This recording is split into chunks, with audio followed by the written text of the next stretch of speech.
सर्वमंगल मांगल्ये शिवे सर्वार्थ साधिके शरण्यां त्र्यंबके गौरी नारायणी नमोस्तुते।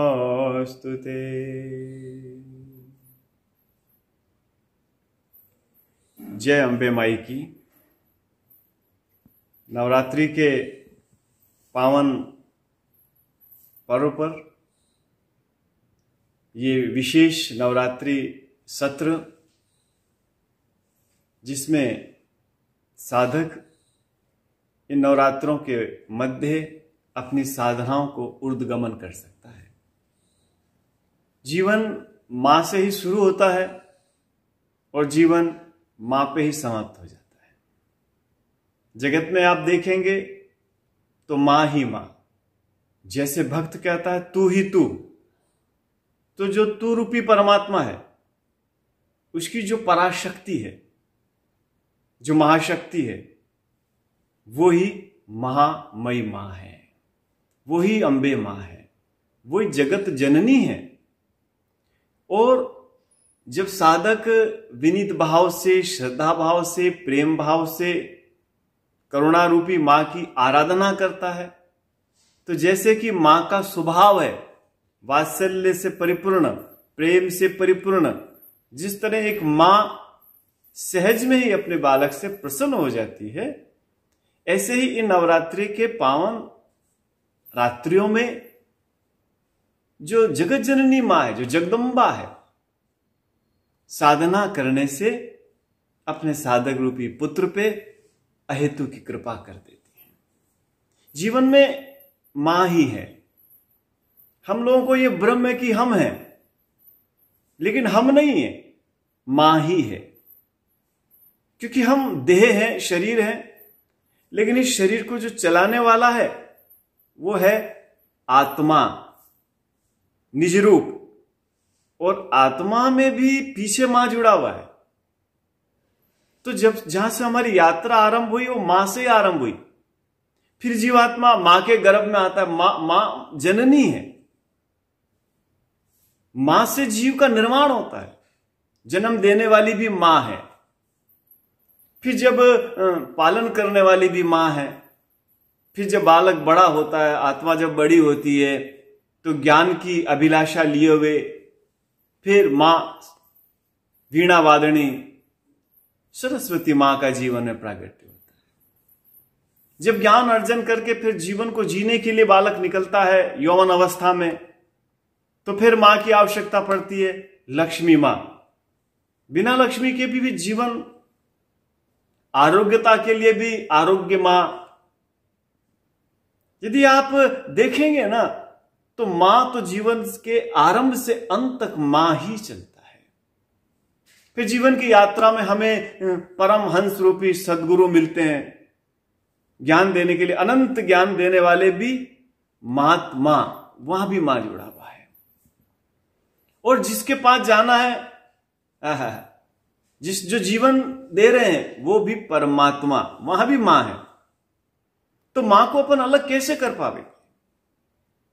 जीवन को चलाने वाली लक्ष्मी मां, ज्ञान को देने वाली सरस्वती मां, पीड़ा से निवारण करने वाली आरोग्य मां, जीवन भर जिस धराधाम पे हम लोग विचरण करते हैं, चलते हैं, वो भी धरती मां।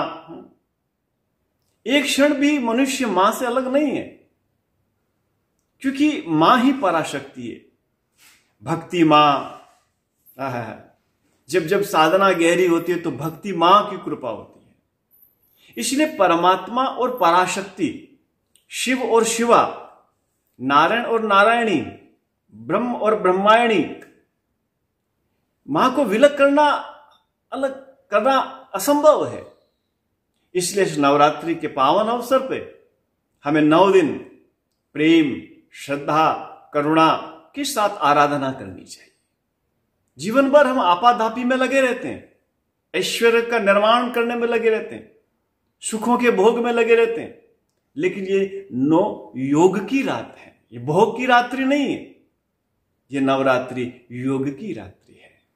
हम छोटे से बालक बन के, सहज बन करके, निर्मल मन को लेकर के यदि हम मां अंबे की आराधना करें, प्रार्थना करें, उनके तो नव रूप है, किसी भी रूप में आप उनका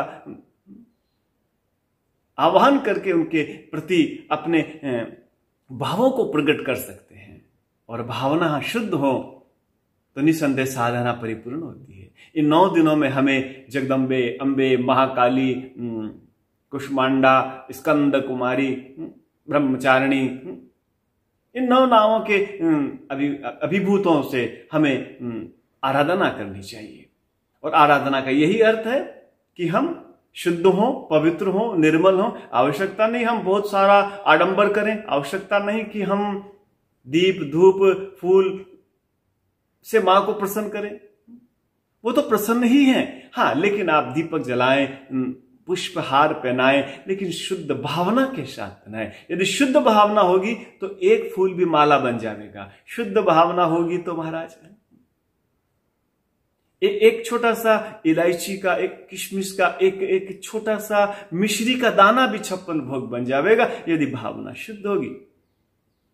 इसलिए इस नवरात्रि के पावन दिनों में आप सभी को मंगल शुभकामनाएं।